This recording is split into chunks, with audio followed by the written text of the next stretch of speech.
नमस्कार साथियों। तो आज है 4 अक्टूबर 2025। लास्ट डे बाजार की सेंटीमेंट बहुत ही बढ़िया था, जहां पे निफ्टी 50 के साथ मोस्टली सेक्टर पॉजिटिव में क्लोजिंग दिया। बट रात में अरे बाप रे, यूएस मार्केट अलग ही बीस्ट मोड में था फर्स्ट हाफ में, खास करके मतलब क्या डॉ जोन्स, क्या नैस्डैक, क्या एसपी, क्या रसेल, यूएस की टॉप 4 इंडेक्स कल फर्स्ट हाफ में अपना लाइफ टाइम हाई को अचीव किया।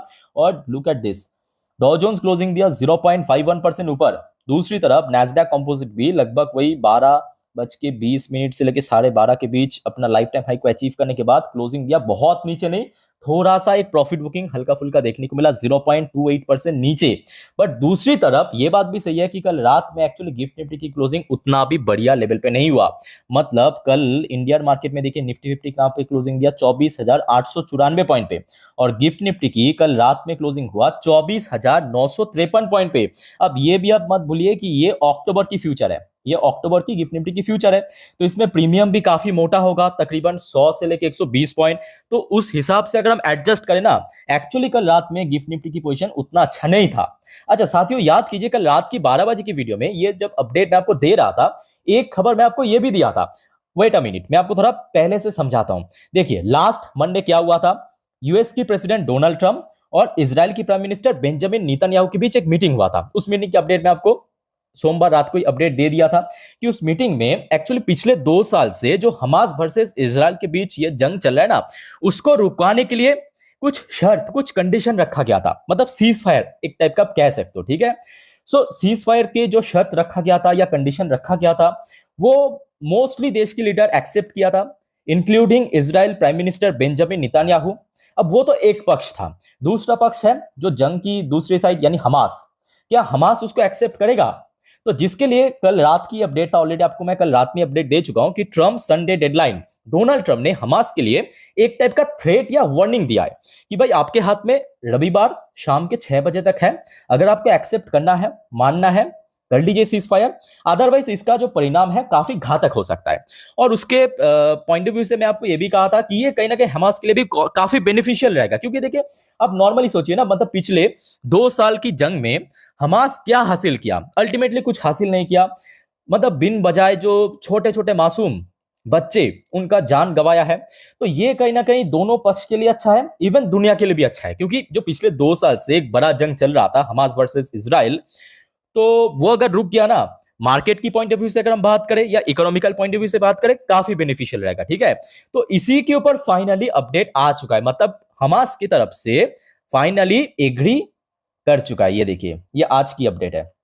Hamas agrees to free all Israeli hostages. तो आपको पता होगा ये जो जंग शुरू हुआ था 2023 की ऐसे ही सितंबर अक्टूबर के बीच, उस टाइम पे क्या हुआ था याद कीजिए कि बहुत सारे इजराइल की जो लोग है ना, उसको पकड़ के हमास ने बंदी करके लेके गया था, या हॉस्टेज हॉस्टाइल करके लेके गया था। तो उनको रिलीज करने के लिए एग्री कर चुका है, और उसके साथ साथ जिन भी शर्त रखा गया था यानी जो कंडीशन रखा गया था उसमें भी एग्री कर चुका है। Hamas agrees to free all Israeli hostages under from Gaza plan. तो यहाँ पे जो भी प्लान रखा गया था उसको एग्री कर चुका है। मैं आपको थोड़ा आर्टिकल पढ़ के सुनाता हूँ, समझाता हूँ, मेरे बात को ध्यान से सुनिएगा, जो कि मैं कहूंगा नेक्स्ट डे मार्केट के लिए एक बहुत ही अच्छा संकेत है, पॉजिटिव हिंट है।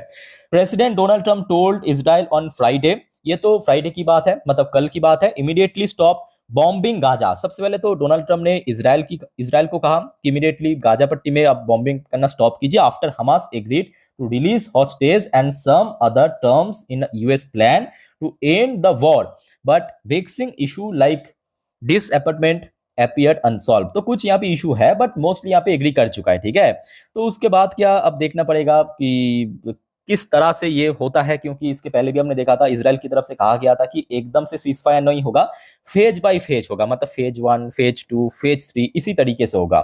उसके बाद देखिए अलग अलग जो दुनिया भर की देश की लीडर है इसको सपोर्ट किया और कहा कि चलो एक अच्छी बात, जैसे कि भारत की तरफ से भारत की प्रधानमंत्री मोदी जी भी इसको प्रेस किया है, मतलब प्रशंसा किया डोनाल्ड ट्रंप की कि decisive progress, PM praises Trump as Hamas agrees to release hostages. अब देखना मेरा चचा डोनाल्ड ट्रंप फिर से बाहर आएगा, कहेगा देख लेना कि अभी मैं हमास और इजराइल के बीच भी जंग रुकवाया, तो जिसके कारण मैं ये नोबेल पीस प्राइज पाने के लिए हकदार हूँ। साथियों, इस बारे में आप लोग का क्या विचार है, कमेंट करके बताइए। बट मैं कहूंगा कि एक निवेशक की पॉइंट ऑफ व्यू से ये कहीं ना कहीं अच्छा हुआ, जो भी हुआ अच्छा हुआ।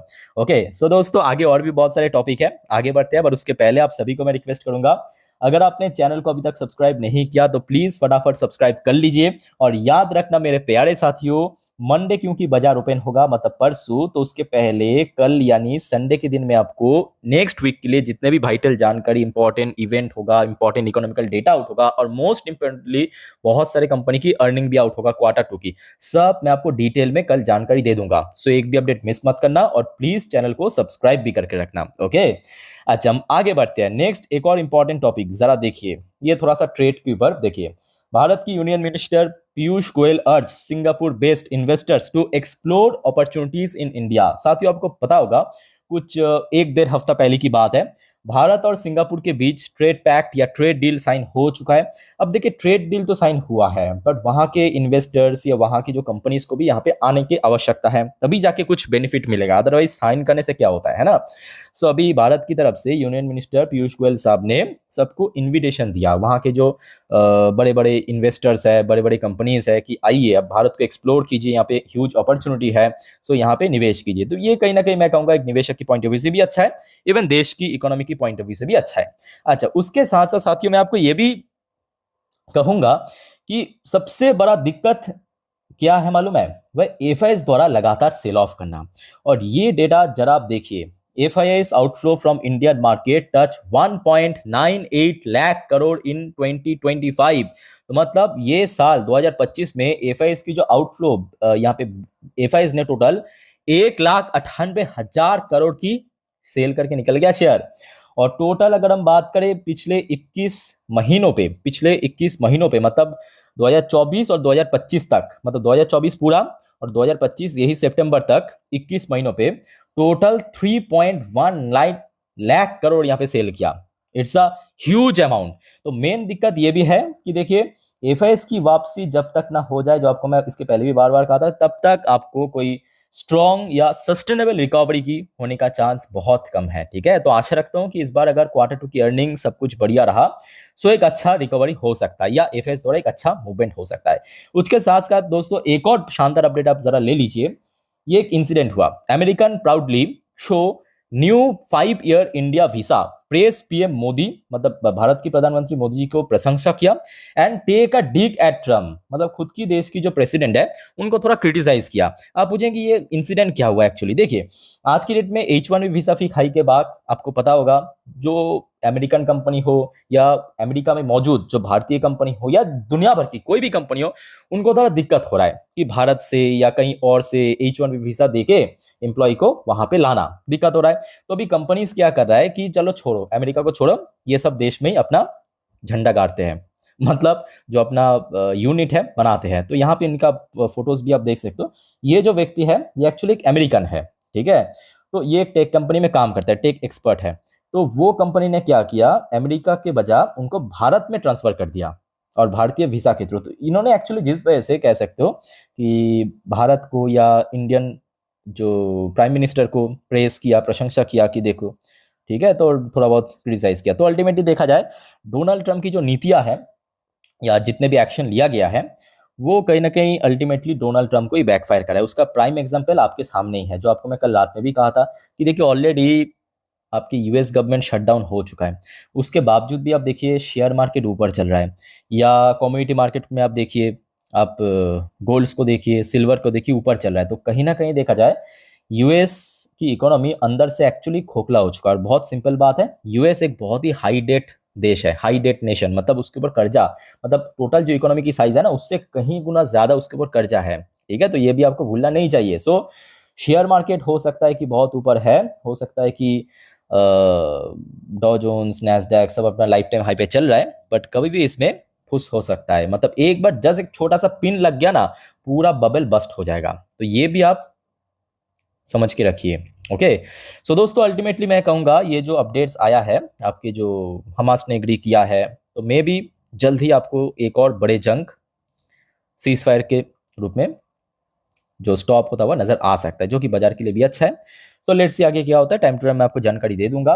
और इसी तरह दोस्तों अपडेट पाने के लिए या खबर पाने के लिए चैनल को सब्सक्राइब करके रखना, और याद रखना कल संडे के दिन बहुत सारे टॉपिक पर हम वीडियो अपलोड करेंगे, एक भी अपडेट मिस मत करना बस। ओके, सो फिलहाल इस वीडियो को वाइंड अप करता हूँ, मिलते हैं नेक्स्ट वीडियो में। टेक केयर, बाय बाय, जय हिंद।